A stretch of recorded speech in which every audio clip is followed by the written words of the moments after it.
Lewap vilayatynyň saglygy saklaýyş puwdawynda işleýän işgärleriň ençemesi özleriniň 20 ýyllap garaşan jaýlarynyň berilmegine 2 ay galanda olaryň ýokary hünärli başga raýatlara gowşurylandygyny aýdýarlar. Azatlyk radiosynyň Lewapda habarçylarynyň biri bilen söhbetdeş bolan Şepagat uýurlarynyň we saglyk puwdawynda işleýän tam süpürjileriň, aşperleriň ençemesi döwlet tarapyndan uzak möhletli kredit, qarz pul esasynda jaý almak boýunça özleriniň 1997-nji ýylda vilayet häkimliginiň saglygy saklaýyş bölümine arda tawşyrandygyny gürrüň berdi. Biziň şol ardalarymyz 2000-nji ýylda kabul edildi. Şonda bize jaýyň beriljekdigi hakynda ýürite resminama berdiler. Şol resminamada şäheriň ozalky dünýä badarynyň töwereginde saglygy saklaýyş puwdawynyň işgärleri üçin niýetlenip gurulýan ýaşaýyş jaý toplumyndan bize jaý beriljekdigi aýdyldy. Ýöne bu jaýlar 2018-nji ýylyň bahar aýlarynyň ortalarynda ulanşa berilmeden 2 ay öň vilayatyň saglygy saklaýyş bölüminiň resmileri bizden jaýyň beriljekdigi barada berilen resminamalary ýzyna aldylar diýip Lewap vilayatynyň Türkmenabad şäherindäki keselhanalaryň birinde Şepagat uýasy bolup işleýän işgärleriň biri anonim şertde Azatlygyň habarçysyna gürrüň berdi. Azatlyk radiosunda gürrüň edilýän saglyk işgärleriniň şahsiýeti şeýle-de özleriniň ýazan ardalarynyň we özlerine berilen resminamalaryň nussolary barada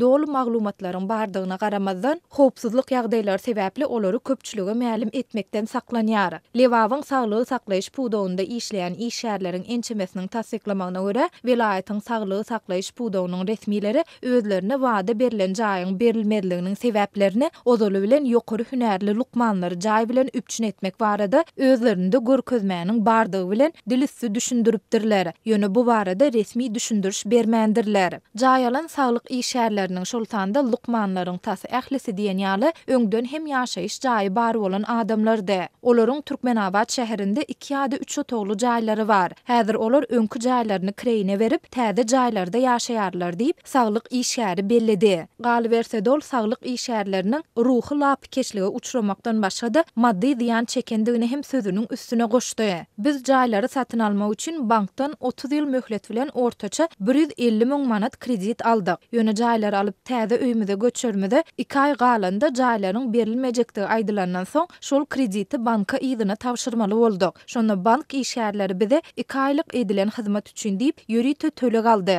Biz hem jaýsyz galdyk hem de elimizdäki barja puldan diýindik diýip Lewaply saglyk işgäri aýtdy. Mundan başga ol özlerine wagtlaýynça başga kommunal jaýlaryň hem berilmändigine, saglyk işgärleriniň käbiriniň henidem şäherde kreýine jaý alyp ýaşaýandygyny, käbiriniň bolsa owadan işe gatnaýandygyny belledi. 2-10 ýyllykdan hem köp wagt bäri jaýa garaşan saglyk işgärleriniň sözlerine görä öz hukuklaryny talap edip işgärleriň ençemesi Lewap vilayet häkiminiň saglygy saklaýyş we hukuk işleri boýunça ornwasarlaryna ýüzlenip häzirki güneçenli oňyn jogap alyp bilmeýär. Muňa derek bu mesele bilen jikmejik gyzyklanýan käbir işgärler hiç ýyly düşündiriş berilmeden işinden boşadylýar. Lewaply 2 saglyk işgäri bu barada vilayatyň saglygy saklaýyş bölüminiň üstünden prokuratura arş şikaýet bilen ýüzlendi. Ýöne olaryň meselesine garalmagyň deregine olar işden kowuldy diýip saglyk işgäri aýtdy. Azatlyk radiosynyň ýokarda gürrüň edilýän ýagdaýlar dogrusunda Lewap vilayatynyň saglygy saklaýyş müdirligi bilen habarlaşyp kommentari almak synanşyklary häzirlikçe başa barmady. Türkmenistanyň resmi mediasynda ýurtda täze gurulýan ýaşaýyş jaý toplumlarynyň açylyş dawaralary barada köpçülüge ýygy-ýygydan maglumatlar ýetirilýär. Ýöne şol habarlarda jaýlary satyn almagyň şertleri we olaryň tölegleri barada maglumatlar agzalmaýar.